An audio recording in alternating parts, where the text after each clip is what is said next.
Most of you have heard full well of King Arthur and the Knights of the Round Table. How, a long time ago in England, King Arthur gathered at his court in Camelot the most courageous men of his day. Some of you might even know some of their names. There was Sir Lancelot, and Sir Galahad, and Sir Gawain. But the bravest and noblest of them all was a little-known knight whom all the histories through the ages overlooked. Yet, without this very knight, King Arthur himself would surely have lost his crown. Our story starts in the stone cottage of a poor farmer in the south of England. One day, the farmer's wife gave birth to a son, quite hale and healthy, but alas, no larger than a human thumb. And so his parents called him Tom Thumb.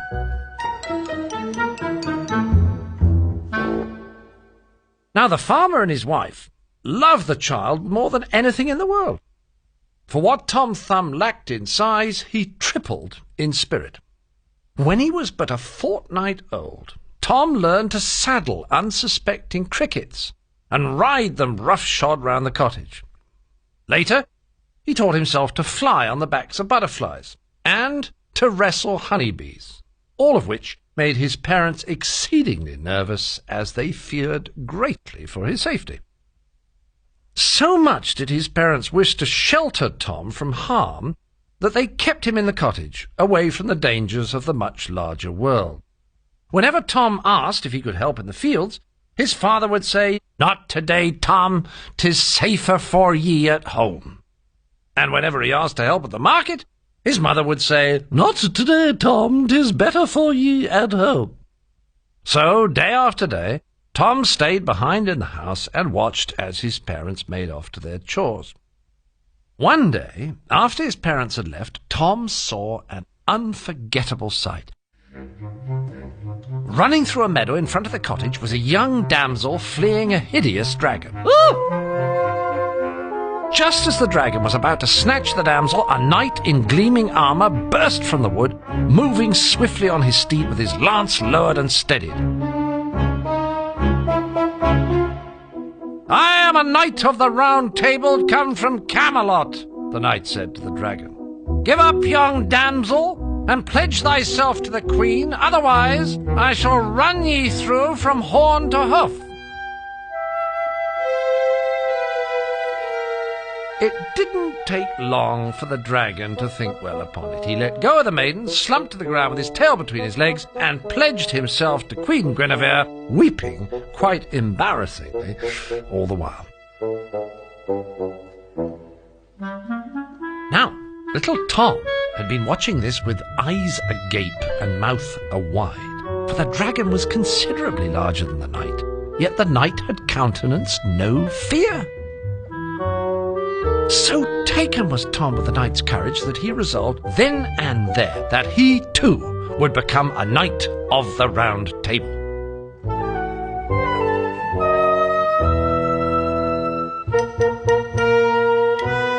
The very next day, Tom sewed himself a suit of armour from the shells of beetles.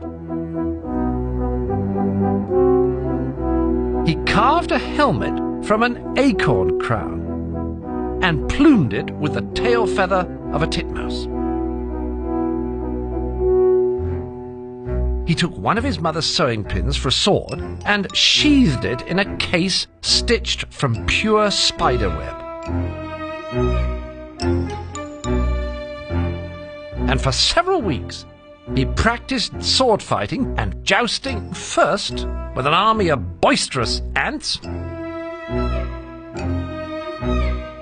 and finally with the family hamster.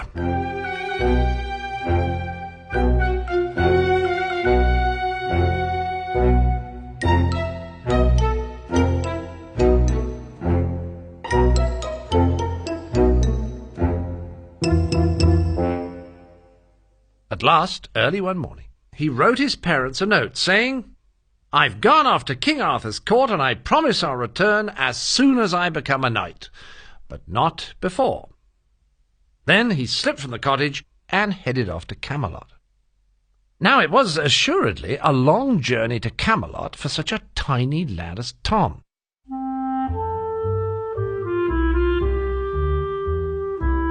He walked through a field of towering barley grass, which he climbed occasionally to get his bearings. For lunch, he ate a whole wild red currant, and then quenched his thirst with a drop of dew. After dining, he set forth again, but no sooner had he walked 60 steps than a great black raven swept down from the skies and snatched Tom by the seat of his pants. The bird flew up and up, high above the treetops. From up there, Tom could see forests and fields, and far in the distance, his parents' cottage disappearing over the horizon. Ere long, Tom said to the raven, "Good raven, what do you plan to do with me?" "Well, you're the last ingredient for me shepherd's pie," the raven replied. Tom turned this over a bit and said, "Wit thee well, good raven, there's not much meat on me, you know." "Never you mind," said the raven. "And I'd likely cause you indigestion," said Tom. "Ah, go on," said the raven. "Indeed," said Tom, "many a time I've been eaten by ravens just like you, and every time they become sicker than hounds. But suit thyself, eat me if you like." Tom folded his arms and feigned such disinterest that it rattled the raven's confidence. And he thought perhaps Tom was telling the truth. So without further ado, the raven dropped Tom from his talons, and he tumbled down through the sky, head over head, heels over head, and so on. Down, down he went until he landed with a great splash in the centre of a small brook. Before he knew it, Tom was being washed down the stream, desperately bobbing about like a cork in the swift current. He grabbed hold of a passing maple leaf and threw himself aboard. Now he was certain he'd never reach Camelot and never become a knight. So he lay down on the leaf, exhausted, and fell fast asleep.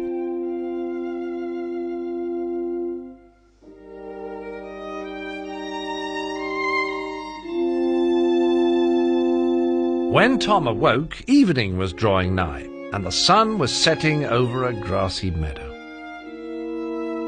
He turned around, and there before him stood a magnificent castle. Its high turrets and towers thrust towards the heavens, banners flapping smartly in the breeze. He heard the blare of trumpets and realized he could only be in Camelot.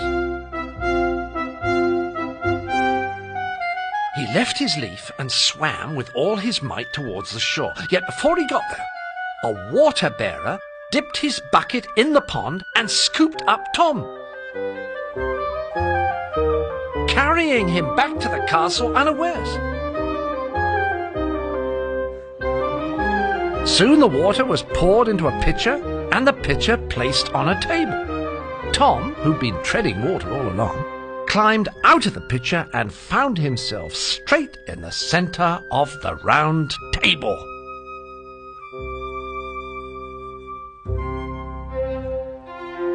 He stood for a moment, dripping wet and speechless, staring at all around him. Stretching as far as Tom could see were great mountains of mutton chops, whole hillsides of pickled cabbage, pyramids of steaming potatoes, and vast, savoury pastures of Yorkshire pudding. Looming above this forest of fragrant food were men eating and drinking, belching and bragging, with jesters and squires and lute players by their sides. There was Sir Lancelot, and there Sir Galahad, and there Sir Gawain, and there Circumference, and surtax, and surcharge, and their certificate of deposit, who was eating his food with the greatest of interest. And staring straight down at Tom was none other than King Arthur himself.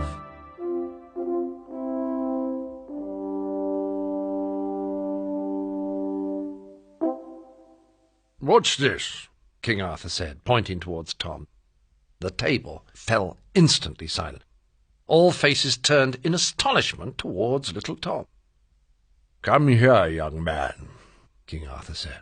"What is thy name, and what dost thou desire here?" Tom removed the helmet from his head and made a long, deep bow. "I am, my lord, Tom Thumb, and I've come to thy court to become a knight."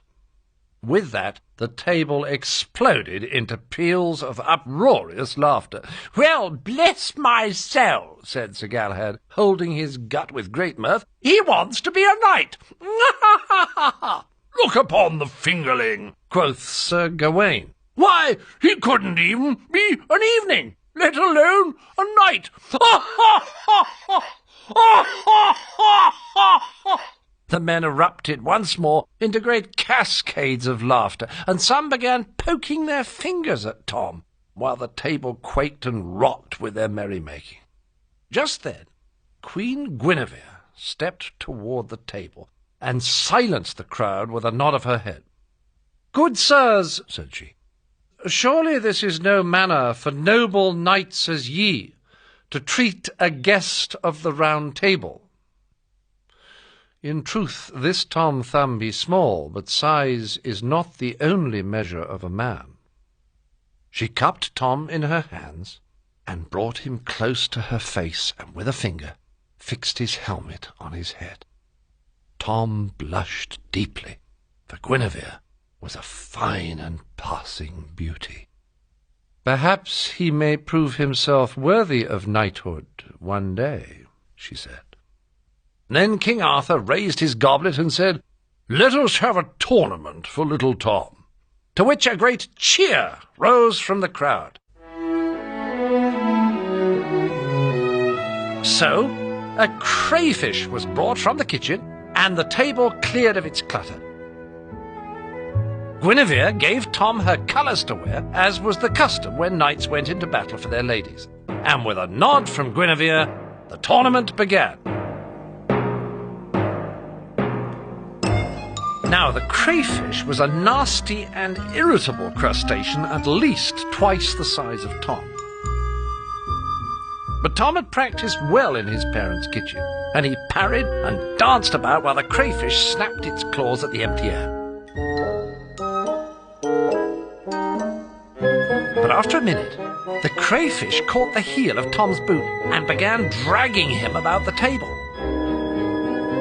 Before it could squeeze him in its claws, Tom unravelled the tiny thread of a nearby napkin and quickly tied the crayfish's claws together in a tight knot. "Very well, crayfish," Tom said, hopping on its back. "Pledge thyself to the Queen, or I shall slay you." Of course, the crayfish pledged itself to Guinevere and was promptly removed to the kitchen. And Tom was toasted all round as the tournament's hero.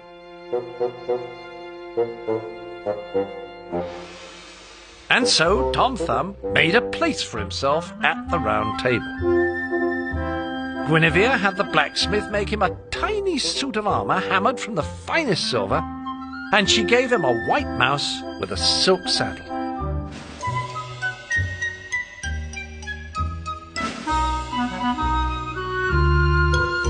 At the Round Table he provided the knights with endless entertainment.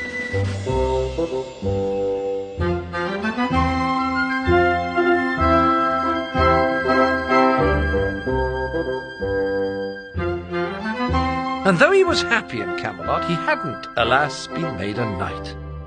And it greatly saddened him, for he could not go home and see his parents until he had fulfilled his promise to them.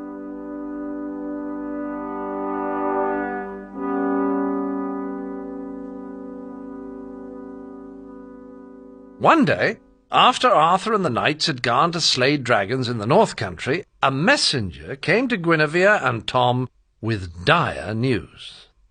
The messenger related that King Arthur had been captured by the evil Black Knight and locked in his castle's dungeon. For several days the Round Table knights had tried to set the king free, but had failed, and now hope was running out. "We must make ready at once," Tom said to Guinevere. "Perhaps we can save him." So Queen Guinevere put Tom in her pocket, and together they rode off on her palfrey for the north country. In 3 days they arrived at the castle of the Black Knight, where Arthur was held captive. It lay among leafless trees and craggy cliffs, and a low, thick fog rolled unceasingly over the land. The Black Knight was, in truth, a sorcerer who could make himself invisible at will. He had an army of 6,000 strong, with 99 catapults and countless cauldrons of bubbling oil to pour from the turret tops. He had maces and burning arrows and balls of fire. The Round Table knights had clearly met their match. But Tom Thumb was not afraid. He unsheathed his sewing pin and said, "By my solemn oath, I shall save the king." And before Guinevere could stop him, he charged off straight for the Black Knight's castle. Now, fortunately for Tom, he was too small for anyone to notice as he ran through the grass. When he reached the castle's moat, he crossed quietly on a piece of twig. He climbed to the gate and slipped into the castle through a crack in the door. Inside, scores of guards stood at the ready. Tom scurried around their feet as silently as a mouse and made his way down the dungeon steps. It was dark, and the cold stones smelled of mildew and moss. At the bottom, by the flicker of a single taper, he could see the dungeon door and 2 enormous guards with battle axes and broadswords at the ready.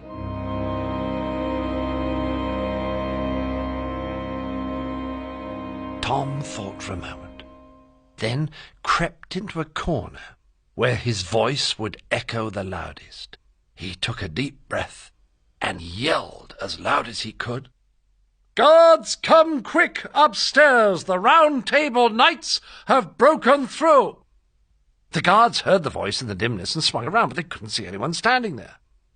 So Tom yelled again, "Go on, guards! Don't stand there like blithering fools! Hie thee hence at once! Upstairs!" The guards looked around again, this time stabbing blindly with their swords and swearing to themselves, until one of them finally said, "Who's going there? We can hear you, but we can't see you." And Tom replied, "Who do you think goes here, you thick-witted oafs? It is I, the Black Knight, your lord. I have made myself invisible for the attack. Now, get thee gone, ninnies." And with that, both guards begged pardon, slapped down their visors, and lumbered upstairs. When they were fully out of sight, Tom crept from his corner and scaled the dungeon door, using splinters and crags for footholds. He was just small enough to slip inside the keyhole, and once inside, he unsheathed his sewing pin and placed it inside the lock. With a twist of his arm, the bolt unlatched and the door swung open with a rusty creak. "King Arthur!"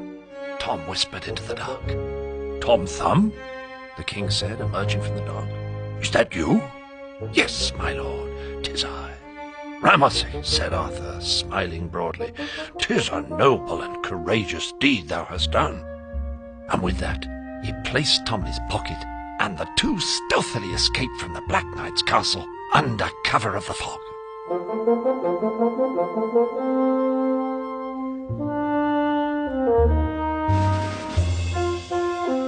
When they returned to Arthur's castle, an enormous banquet was held in Tom's behalf, with all the lords and ladies of the kingdom in attendance. And a special escort was sent to Tom's parents' cottage to bring them to Camelot too. When his parents entered the castle and saw Tom, they rushed towards him in tears, happy to be reunited once again. Their hearts swelled with pride. And there, as his parents looked on, beaming from ear to ear, and as Guinevere lovingly clasped her hands, Tom knelt before the king. Slowly, the blade of Arthur's broadsword was brought down to touch Tom's tiny shoulders. The trumpets blared, the crowds gave shout, and Tom Thumb was officially declared the smallest, bravest knight ever to grace the kingdom of Camelot.